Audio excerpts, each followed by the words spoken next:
how would you respond to that hope that we will emerge from this eventually in a healthier and more humane way? Mm-hmm. When I read your question, I was thinking about an article I've read a few years ago, and it was called "The Case for Global Optimism."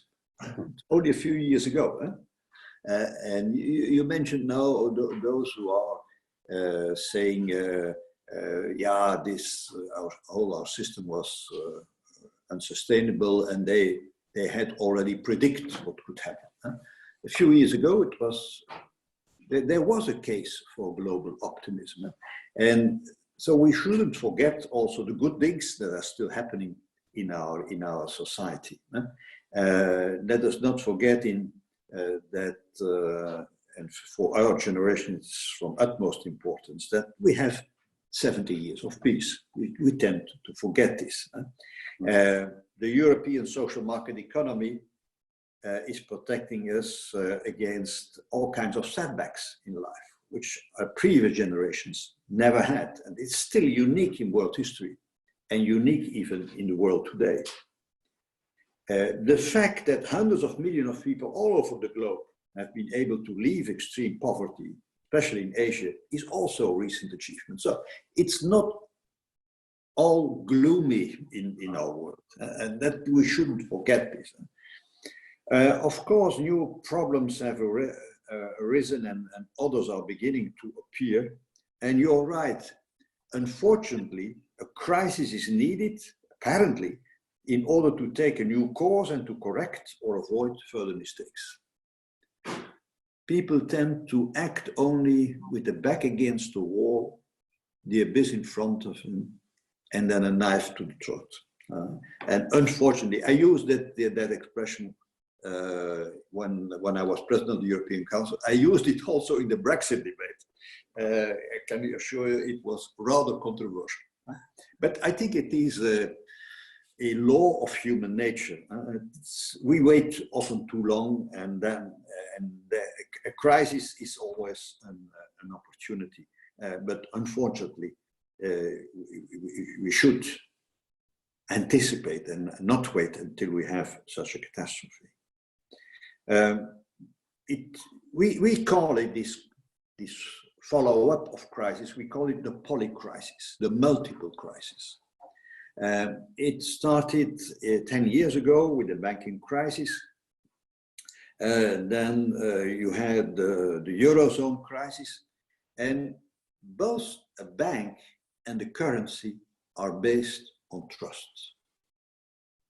And trust is an immaterial good, also for a society, but also for an economy. And people lost trust in their banks, not to forget that their savings are in the banks. All what they worked for is in a bank. And they were on the brink, for sure in Western Europe, of losing their currency. And again, it was affecting then the work of their life, their jobs, and so on. In the refugee crisis, many people had the feeling, rightly or wrongly, that's not to go too deep on that topic, that we were going to become a different type of society and civilization. And we have to be honest, each time in the banking crisis, the Eurozone crisis, the refugee crisis, European and national governments succeeded in avoiding a catastrophe. So we were in some ways successful in avoiding the worst. You know, in politics, avoiding the worst is already doing the good. It is not enough, but at some moments it's crucial. But even if those European and national leaders were successful, they could not restore trust in the established authorities. And again, trust is for me a key word. The Corona crisis comes on top of those other dramatic developments. The first one that I mentioned, Eurozone and others, were largely man-made. also climate. But the current problem, the feeling is they come from outside. And it reinforces another feeling of powerlessness and uncertainty.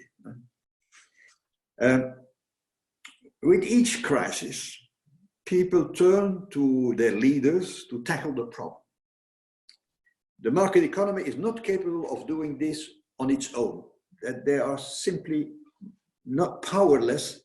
They cannot overcome, not even on their own, a banking crisis, and not an economic crisis. And then people are looking at their political leaders. And governments that face too many demands, they fail to give the citizens the feeling that they are sufficiently protected. And again, protection is a key word, as trust is a key word. Protection against the storms that have come or will come our way. And this lack of protection creates fear. And fear brings with it that people fall back on themselves. And then you have simplistic solutions to this fear. And then comes, among those simplistic solutions, there is pointing out an enemy. It could be the migrants, the EU, China, the elites of all kinds, and so on. Fear is exploited and societies are polarized. I can assure you, governing a country or the EU becomes more and more difficult in such a climate. I'm happy that I have not that kind of responsibility anymore. And in this climate of polarization, uncertainty, short term is put even more above long term. Emotions, often negative emotions, above reasonableness, and ego above solidarity. I hope that we can come back on that topic later on in our conversation. Of course, not everyone gives into this. We have to be also very nuanced. And populism does not form a majority, certainly not in the European Union. But moderate forces, as you and I, moderate forces have to incorporate populist feelings in their policies. With this crisis be a turning point, that was your question, towards more solidarity and a better awareness of what is important in life and what is superfluous. And if so, will that awareness be sustainable? Will it last? Will policymakers succeed in giving people the feeling that they want and can protect people better against external and internal threats? Will they succeed in regaining trust? And I have to be, again, very open. Some signs are encouraging, because I see a lot of courage these days, also coming from political leaders. But the crisis is far from over. And I see also some signs of positive signs coming from civil society. When I hear, and I heard it in the beginning of the crisis, that in the UK, 500,000 people have volunteered. And that's quite hopeful. In a few days, in a few weeks. There is also no more respect for people who work for the common good and not for themselves or for more profit. So mentioning already the healthcare, police, education, and so on. There is now a new respect for science and expertise. Not everything can be commercial or determined by party political profit. So, and I think we have to rejoice ourselves. Values are important again. Values are important in this corona crisis. And we must be able to hold on to the feeling that is stronger now in the crisis, that we are all in the same boat. And we have to translate it, of course, into policy. The economy must be restarted. That's not the job, not the way, not what we have to discuss this morning. It calls for an EU that want to do all this recovery in a more sustainable way. That's one of the lessons. It will be a break with previous relaunch programs. So we have to invest in future-oriented domains, in climate change, in health, in fighting inequalities, and so on. The way of working in our companies also can change permanently, which can temper the rat race we had before the corona crisis. But that's, let's say, the technical aspect. It's more than technical, but there are technical aspects in it. But a society cannot survive what the French would call, you cannot translate it really in good English, I think, un supplément d'âme. I found in English extra soul. Okay. Spiritual dimension, something like that. Yeah, that is more general. But no, addition, yes. So yeah, try to find the right word for it. Spiritual boost or something like that. Yeah. Okay. Without families, without people organized or not organized, who help each other and show that they care about each other, that they love each other, then without that we cannot survive. I do fear that after the corona crisis, society may return to business as usual. That we will return to the classic squabbling, the same superficiality of the consumer society. In the 30s, there was an expression again in France, when they saw this succession of different governments, on reprend les mêmes et on recommence.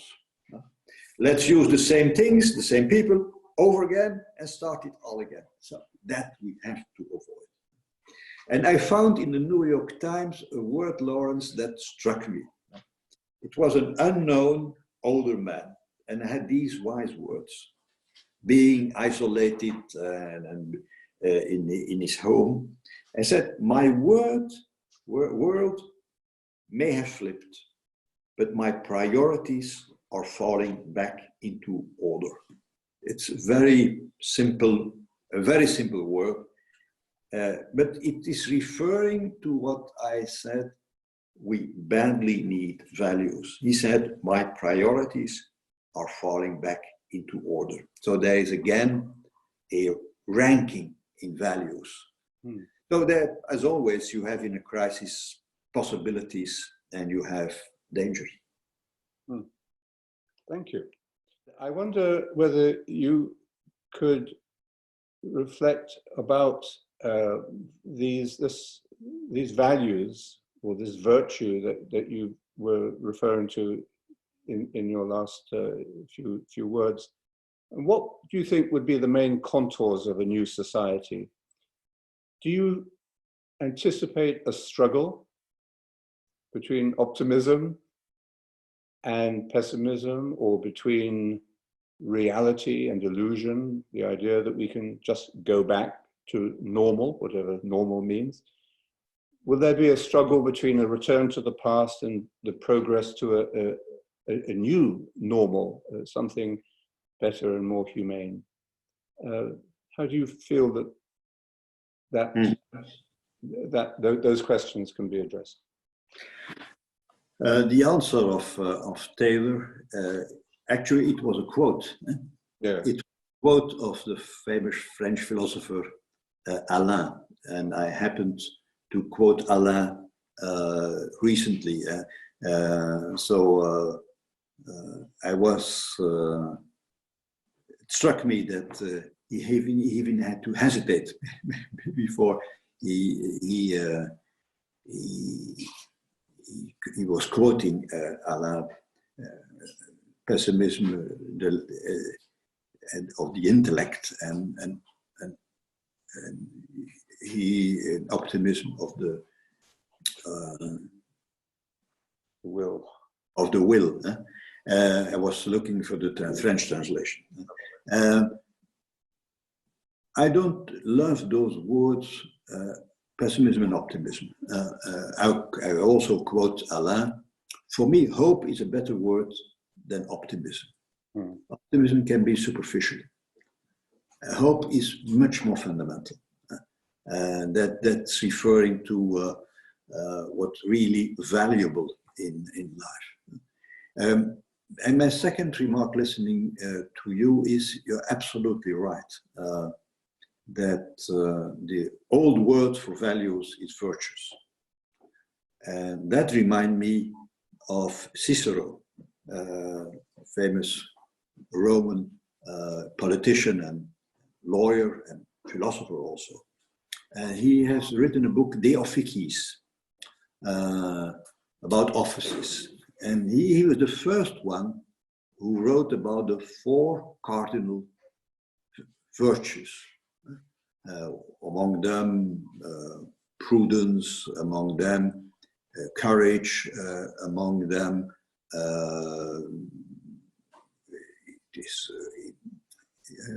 I'm looking for the translation of the Latin word, but it's more to do with having a mindset of distance and looking at things in a more philosophical way. So virtues is an old word for values. But in life consists most of the time of a merger of ideas, ideals, and interests of all sides. And that's a big struggle. Even today, it's a big struggle. When we speak about opening our economies, it's often a conflict of values. Health or the economy. The economy does not mean necessarily money, it's also about jobs. But this struggle, this conflict of values, we have it all the time. But speaking in a more general way about interests and ideas and ideals, a person or a country that only pursues their material interests, in my view, he or she has no friends. He has only allies. And in that vision, others are only relevant if they serve your own interests. And that's not the way one builds a community. Ideas are always about something that transcends the individual, transcends the ego. Ideas bring people together. They are connected, those people, because they believe in the same goal. It's a kind of common destiny. I recall what we said in the beginning of our conversation about we are in the same boat. I think that that's a feeling that many people have. I'm not talking about the foolishness of individuals subordinating themselves to something abstract, to something that sets them apart from others. That can also be transcendent, but you can call it nationalism or even tribalism. That's what collective selfishness. The real transcendent is the common good through which each other becomes better. And the condition to achieve this is precisely the transcendence of the ego. You are more familiar with the Bible than I am, but there is a famous word: for a lack of vision, a people perishes. And also a people has to be at the service of higher values. How can we build a society of peace, justice, harmony, and happiness? We know that we cannot do this alone. It's a common task. Interest divides, ideals bring together. And that, for me, it's one of the hard lessons, this togetherness, how to keep this feeling of togetherness and how to make it lasting. This is, of course, a hopeful, idealistic vision. We know that the world and people are more complex. So we have, of course, to take into account the human being as he or she actually is. But we shouldn't fall back into the error that people only pursue their self-interest, because that is a cynical view on the human being and on society. People also have a fundamental longing for happiness. Happiness can never be achieved just by looking after one's own interest. Happiness needs others. And I sincerely hope that this is one of the lessons that we can draw from this crisis, that we need others. some people are saying, no, the human being is a social animal. That's true. But that's just a description. It's much more than that. The meaning of life is what we can do for others. That's a moral dimension. It's not only a description of what man is. I know that there's a lot of criticism on politicians and others, the perception that they are after money, fame, or success, that they are not really servants of the common good. And that's also, in my view, the basis of anti-politics and anti-establishment. But we have to ask ourselves, and every citizen has to ask herself or himself, whether he or she is not making the same mistake, not giving priority to its own ego. Sometimes I hear a grim saying, they, and I mean the leaders, political leaders, they don't think of us.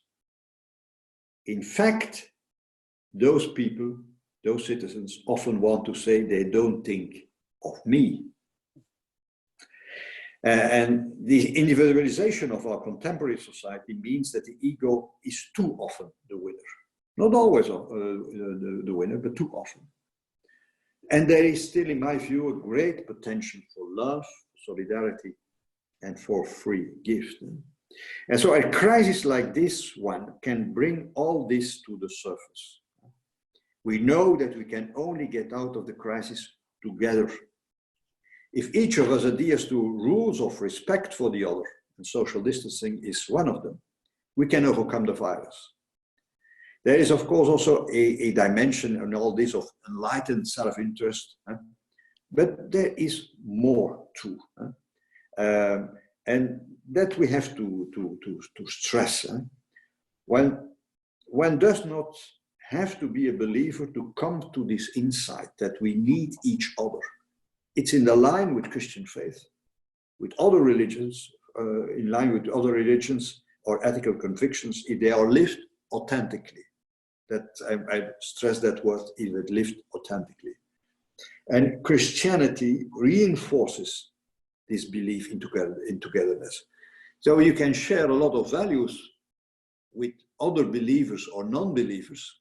I'm speaking now as a Christian, but as a Christian, you are fulfilling the hardcore of your faith when you can live authentically in this togetherness. We will not get out of this without a sense of values, without virtues. We will need this mentality not only now, but also later, because there are still other crises awaiting us. Because of their interdependent nature, they will be global. There will be other crises. And the biggest threat, of course, is climate change. And those crises, their future crises will be global. All humanity is in the same boat. This awareness also permeates us. And the forces of the ego, however, open a blame game, hoping to survive. And so it's a big fight between, let's say, positive forces, those who are promoting the other and trying to transcend the ego, and others. Otherwise, we will face major problems, not only in our own country, belonging to the European Union or not, we will face problems on a global scale.